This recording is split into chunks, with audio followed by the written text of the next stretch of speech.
Hepinize selamlar, sevgiler dostlarım. Sizlere bir video sözüm vardı hafta sonu için ama maalesef bu sözü hafta sonu yerine getiremedim. Olumsuz hava koşulları sebebiyle İzmir'deki yoğun bir rüzgar ve yağmur vardı İzmir'de. Hafta içi, yani bugün çarşamba ve perşembe 2 gün iş yerinden izin aldım bu çalışmaları yapmak için. Çünkü kanalım benim için gerçekten çok önemli dostlar. Bu kanala gerçekten çok önem veriyorum. Kendi iznimden feragat edip bu çalışmaları yapıyorum sizler için. Bu kanalı hep beraber inşallah çok güzel yerlere getireceğiz. Çok güzel yerlere geleceğiz. Şimdi uzun zamandır biliyorsunuz aracımız bir proje halindeydi. Far yıkama ve sis lambası projesi sebebiyle araç sürekli açıktı. Motor içi diğer aksamlar oldukça tozlandı. Zaten zemin de kumlu benim biliyorsunuz. Beton bir zemine sahip değil otoparkımız. Bu yüzden motorumuzun içi kum, toz ne varsa doldu. Şimdi bunların detaylı bir temizliğini nasıl yapacağımızı, motor içini nasıl temizleyeceğimizi ve bunu nasıl uzun süre koruyacağımızı hep birlikte görelim. Evet sevgili dostlarım, size yakın plandan motorumuzun şu anki görünümünü göstereyim. Güneşin olması da hem bir avantaj hem dezavantaj. Avantajı lekeleri daha iyi görüyoruz. Dezavantajı da yansımalar yapıp gözümüzü alıyor. Evet, şimdi motorum biliyorsunuz önceki dönemlerde temizlemiştim. Ama bu kum ve toz öyle kötü bir şey ki her yere nüfuz edip her yere ulaşıyor. Şuralarda küçük küçük tozlar, küçük küçük tozlanmalar var. Bunları nasıl gidereceğimizi, bunların üstesinden nasıl geleceğimizi hep beraber göreceğiz. Şimdi motor yıkama üzerine sorular geliyor. Motor yıkama üzerinde iki tane yaygınlaşmış görüş var. Bir görüş mazotla yıkamanın en iyisi olduğunu, bir görüş de suyla yıkamanın en iyisi olduğunu söylüyor. Benim nasıl yaptığıma gelince, ben aracımı aldığım zaman güvendiğim, bildiğim bir oto yıkamacıda motorumu şu enjeksiyon kısımlarını, yani distribütör kısımlarını düzeltiyorum, kapattırıp ardından deterjan, motor yıkama deterjanı ve basınçlı ılık suyla motoru yıkattım. Ardından hemen çalıştırıp kurumasını sağladım ve eve gelip kalan su damlalarının vesaire kireç izi bırakmaması için motorun her tarafını mümkün mertebe duruladım. Şu ana kadar ben hep bu yöntemi kullandım ve son derece memnunum. Kimisi bu yöntemin zararlı olduğunu, mazotun daha faydalı olduğunu söylüyor ama benim görüşüm, aracınızın motorunu işi bilen bir kişiye veya kendi imkanınız varsa, basınçlı makineniz varsa, basınçlı makinayla güzel bir şekilde yıkatmanız. Ama ardından motoru çalıştırıp güzel bir mekana çekip orada kurulama işlemini yapmanız. Tabii bu yıkatma işleminden sonra motorunuz hemen pırıl pırıl olmuyor dostlar. Elinize ıslak mendil alıp, bildiğiniz marketlerde satılan ıslak mendiller alıp her alana, en küçük noktalara bile tek tek girip temizlemeniz gerekiyor. Islak mendil tercihimin sebebi ince bir madde olması ve elin girmeyeceği, kalın bezlerin nüfuz etmeyeceği noktalara kolaylıkla girmesi. Çok ağır kirler için yine selülozik tineri tercih ediyorum. Ama boyalı yüzeyler hariç. Bunu unutmayın. Selülozik tineri kullanabilirsiniz yoğun kir, pas ve yağ lekeleri için. Bir konuda şu muhafaza kapağımız var. Bu da tozdan ve kirden nasibini aldı. Bunu da tekrar bir yeniden boyamak istiyorum. Bunu sökmek 3 tane cıvata bunu tutuyor. Ama radyatöre çok yakın olduğu için sökmek için radyatörü belki çıkarmanız lazım. Bu yüzden maskeleme yöntemini tercih edebilirim bunu boyamak için. Çünkü zaten boyalı. Sadece üzerindeki tozu alınıp tekrar bir ısıya dayanıklı boyayla tazeleme boyası atabilirim. Şimdi ufaktan bu işlemlere gireyim. Tek tek uzun bir video olacak. Nasıl temizlediğimizi detaylı bir şekilde görelim dostlar.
Evet dostlarım, çalışmamız bütün hızıyla devam ediyor. Bir mola verdim. Kameramın şarjı bitmişti. Hem de hafızsız doldu. Boşaltmak için bir mola verdim. Şimdi zamanımız az kaldı. Yine hava kararıyor. Yaklaşık bir yarım saat, bir saatimiz var. Yaptığımız yaklaşık 3 saatlik, 4 saatlik bir işlem oldu. Bir ıslak mendille detay çalışması yaptık, ince bir temizlik yaptık. Fakat asıl detaya şimdi gireceğiz. Birazdan gireceğiz. Şimdi öncelikli olarak şu egzoz manifold kapağımızı vidalarından gevşetip onu biraz öne alalım. Maskelemesini yapalım, boyasını atalım ki yarına kadar kurusun. Daha sonra da diğer detay çalışmalarımızı yapalım diyorum. Komple manifold kapağını kapatamayacağız çünkü birazdan size neden yapamadığımızı göstereceğim. Komple manifold kapağımızı dışarıya alamayacağız. Bunun sebebi de radyatör fanının ve klima fanının manifold kapağının komple çıkmasını engellemesi. Bunun için olduğu gibi radyatör ünitenizi sökmeniz lazım, hortumlar dahil. Şu anda bu tip bir işleme gerek yok çünkü ben daha önce bunu boyamıştım. Zaten üzerinden de çaprazlama olarak boyayabilirsiniz. Şimdi size bu işlemleri göstereceğim. Evet dostlarım, işte size bahsettiğim alan burası. Bakın, manifold kapağımızın ve radyatör fanımızın arasındaki mesafe gerçekten çok sınırlı. Şurada aşağıda da oksijen sensör çıkışını görüyorsunuz. Fakat komple sökemesek de manifold kapağımızın civatalarını gevşetip araya maskelerimizi koyup bunu öne alabiliriz. Böylelikle boyayı daha rahat püskürtebiliriz. Şimdi ben bunun söküm işlemini yapayım. Kapağımızı öne alalım, maskelemeyi yapalım.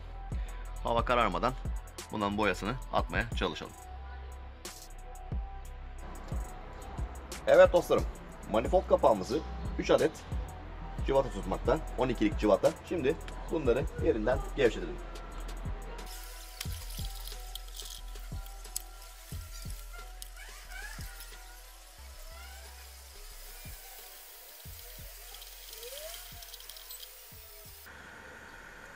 İşte 3 adet civatamız. Bunlar biraz paslanmış. VD40 ile üzerindeki pasları sökelim bunların takmadan önce.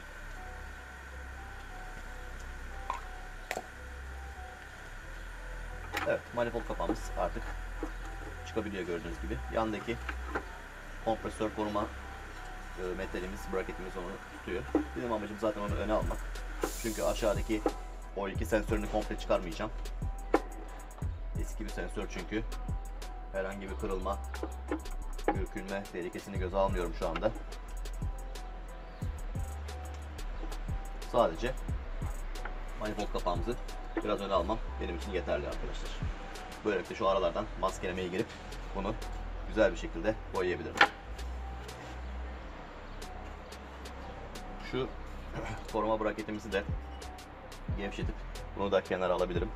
Manifold kapağının daha rahat çıkmasını sağlayacaktır. O da gördüğüm kadarıyla 12'lik. Onu da hemen yerinden gevşetelim. 10'luk bu. Hemen 10'luk başlığı takalım.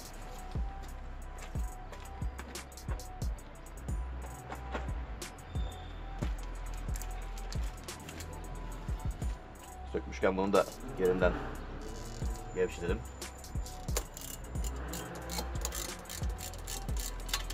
Evet.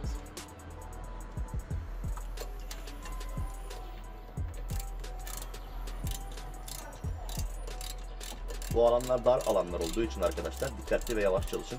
Çünkü vidalar malum eski. Herhangi bir vida kırıldığı zaman bu sefer daha büyük bir problem çıkacak. Tornacıya gitmek zorunda kalacaksınız.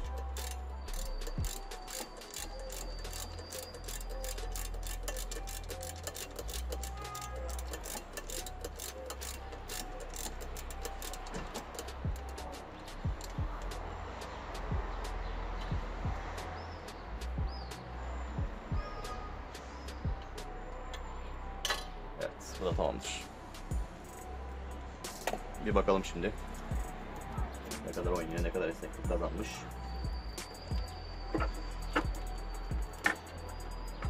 İhtiyacımız olan boşluğu bize veriyor mu? Ki verdi, evet. Manifold kapağını komple öne alabildim arkadaşlar. Bu da bana yeterli alanı verecek.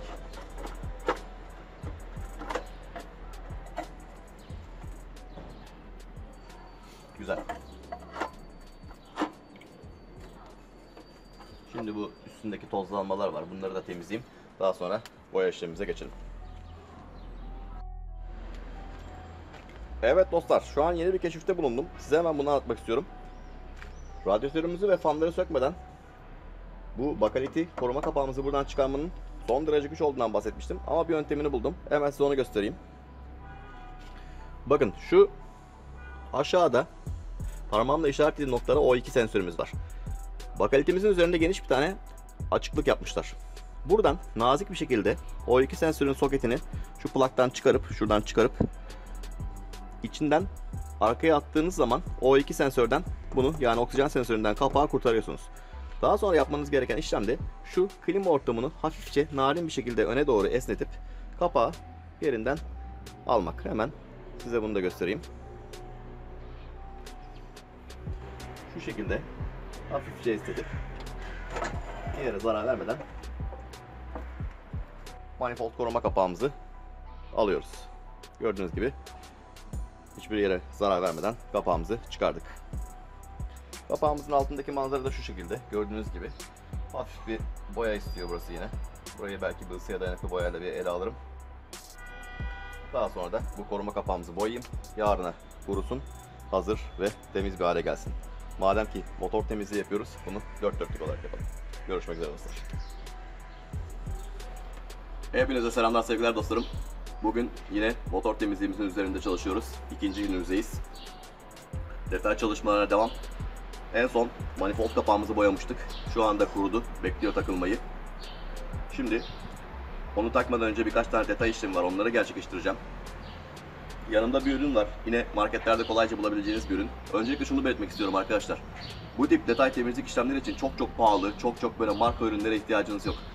İşte atıyorum, kimi internet üzerinde bakıyorum, Facebook'ta olsun, diğer gruplarda olsun, Instagram'da olsun, hep böyle işte bir pahalı ürünlerin konsepti, çalışması, ürüne bakıyorsunuz 200 lira, 150 lira, 300 lira böyle ürünler.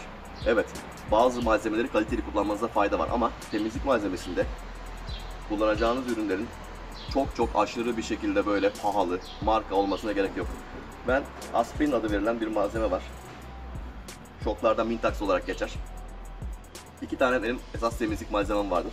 Bir tanesi selülozik tiner, bir tanesi de aspirin denen temizlik malzemesi. Genel yüzey temizleyici olarak geçer bunlar. Bunları gönül rahatlığıyla kullanabilirsiniz ama uyarıyorum tekrar selülozik tiner konusunda. Boyalı yüzeylerde ve yumuşak plastik yüzeylerde bunları kullanmayın. Kullanıyorsanız da hemen silin. Boyalı yüzeyde kesinlikle kullanmayın. Fakat aspirin denen markayı, yani şu Mintax denen kırmızı kutuyla satılan marketlerdeki markayı kolaylıkla her yerde kullanabilirsiniz. Genel bir temizlik malzemesidir. Motor içinde olur. Koltuklarınızı bile silebilirsiniz. Böyle söyleyeyim, duruladıktan sonra hiçbir sıkıntı yok. Önemli olan güzel bir şekilde uygulamak, detaylara girmek, her noktaya nüfuz etmektir. Şimdi bana soruyorlar, abi araba nasıl bu kadar temiz oluyor, motor nasıl bu kadar temiz oluyor? İşte bu şekilde oluyor. Dün yaklaşık 5 saat üzerinde çalıştım. Islak mendille her tarafı gezdim ki bu önceden yıkatılmış bir motordu. Tozlandığı için bunu yaptım. Şimdi de Mintax, yani aspirin ve selülozik tinerle detay işlemlerine giriyorum. Bu da yaklaşık 1-2 saat sürecek. Ondan sonra da bakın şu bazı kısımların kablolarımızın bantları atmış. Bunları yeniden saracağım. Bildiğiniz şu ikili. Bunları kullanacağız. Yani çok aşırı böyle marka ürünlerin, temizlik malzemelerine gerek yok. Elbette onların da kendine göre kalite ürünleri var. Mesela buna şimdi ben bütün işlemleri bitirdikten sonra bir son kat koruma cilası atacağım. Onu Virtu olarak tercih edeceğim. Virtu'yu daha önce de kullanmıştım. Çok memnun kaldım. Tekrar onu kullanacağım. O bir süre tozlanmayı, kirlenmeyi geciktirecek. Bu şekilde kullanacağız. Yaptığımız emeğimiz boşa gitmeyecek. Şimdi ben bu detay işlemlerine tekrar gireyim. Güzel bir şekilde şöyle bir kalan noktaları elden geçireyim. Daha sonra da eksik bantları şöyle tamamlayayım. Videoyu şunu da belirtmek istiyorum arkadaşlar. Bu çalışmalar 4-5 saat sürdüğü için hızlı geçiyorum. Yani 50x hızında geçeceğim bunları. Benim 4-5 saate yaydığım şeyi siz yaklaşık olarak işte 2-3 dakika olarak göreceksiniz. Amaç sizi sıkmamak. Çünkü hep her zaman böyle temizlik yapan bir kişiyi izlemek ilgi çekici olmaz. Sonucu görün istiyorum. Ve bu işin ne kadar sürdüğünü bilin istedim. Şimdi bu işlemlere başlayalım. Görüşmek dileğiyle.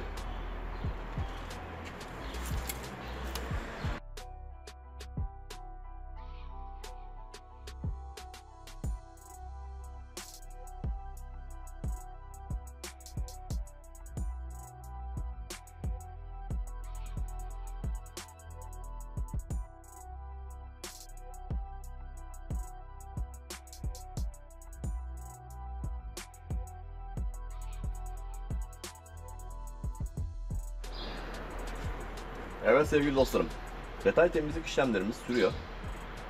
Birçoğunu tamamladım ama %80'i bitti diyebilirim. Şimdi manifold kapağımız kurudu. Bunu güzel bir şekilde yerine takmaya çalışalım. Hep beraber bu çalışmayı size aktarayım.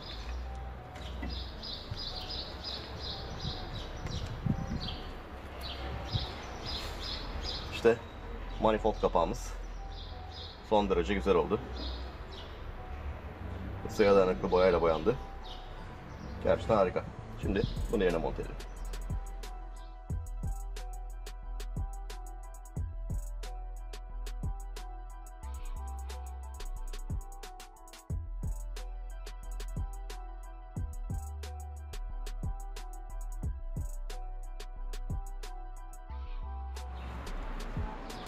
Evet dostlar, manifold kapağımızı yerine oturttuk. Şimdi de vidalarını takacağız.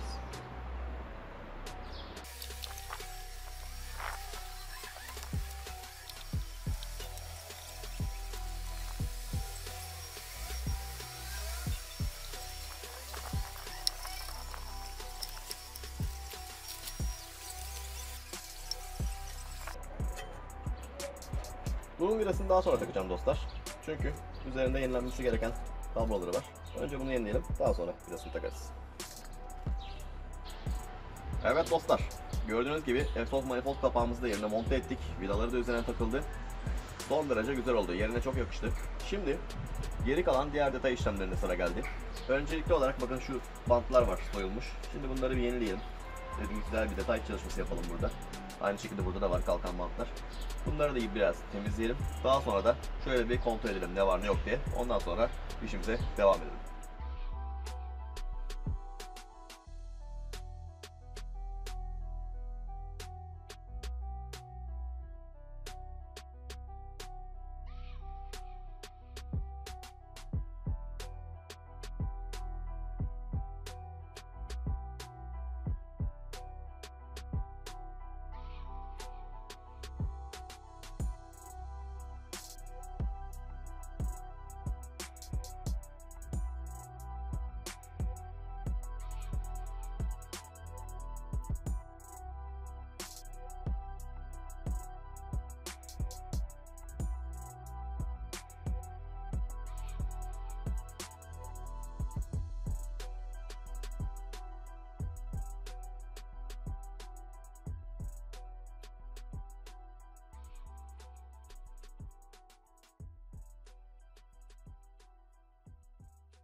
Evet dostlar, şu anda bütün temizlik işlemimiz tamamlandı.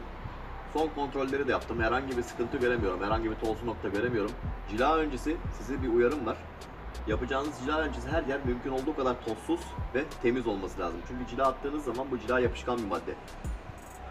Yüzeylerin üzerine yapışıp bir koruma tabakası oluşturuyor. Eğer alttaki yüzey tozlu ve çirkinse, yani pis bir yüzeyse, bu olduğu gibi üstünü kapatacağından bu sefer onu çıkarmak için selülozik tiner kullanmanız gerekecek. Kolay çıkan bir malzeme değil.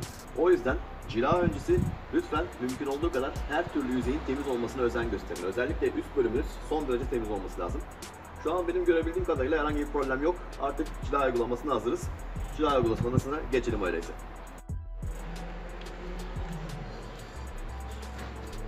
Evet sevgili dostlarım, kullanacağımız ürünü de sizlere tanıtayım. Daha önce de kullanmış olduğum Vürt'ün motor cilası. Gerçekten kaliteli bir ürün, güzel bir ürün. Ürünün özelliği temiz yüzeyin üzerine bir tabaka oluşturup tozu, kiri, nemi vesaire aracın bu yüzeyinden uzak tutuyor. Yalnız size bu uyarıda bulunmak istiyorum. Lütfen camınızın yaklaşık bir karış kadar mesafesini maskeleme bandı ile kapatın. Çünkü cama yapıştığı zaman son derece zor çıkıyor. Selülozik tinerle çıkarmanız lazım. Bu da epey bir uğraştırıcı ve pis bir iş. O yüzden lütfen camınızı belli bir orana kadar benim yaptığım gibi maskeleme bandı ile kapatın ki daha sonra problem yaşamayalım. Şimdi yavaştan uygulamamıza geçelim.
Evet dostlar, gördüğünüz gibi komple bir tüp malzemeyi motorumuza uyguluyoruz.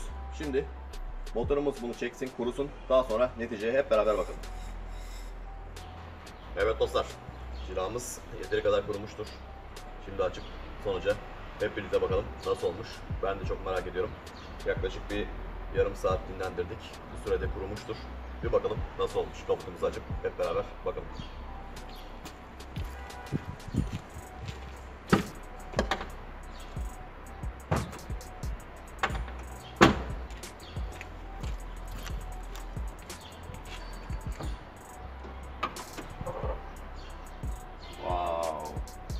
İşte görmek istediğim sonuç bu arkadaşlar. Araçlarımız bu temizliği hak ediyor. Gerçekten muhteşem. Şimdi size yakından çekimi göstereyim. Bu güzelliği hep birlikte yaşayalım.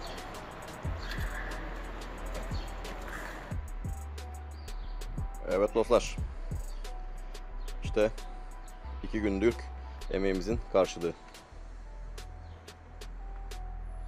Gerçekten muhteşem olmuş. Dediğim gibi bayağı bir proje atlattık bu araçla. Uzun projeler yaptık. Bunların sonucunda da araç tozlandı. Ama şimdi yine o eski günlerindeki kondisyonda döndü.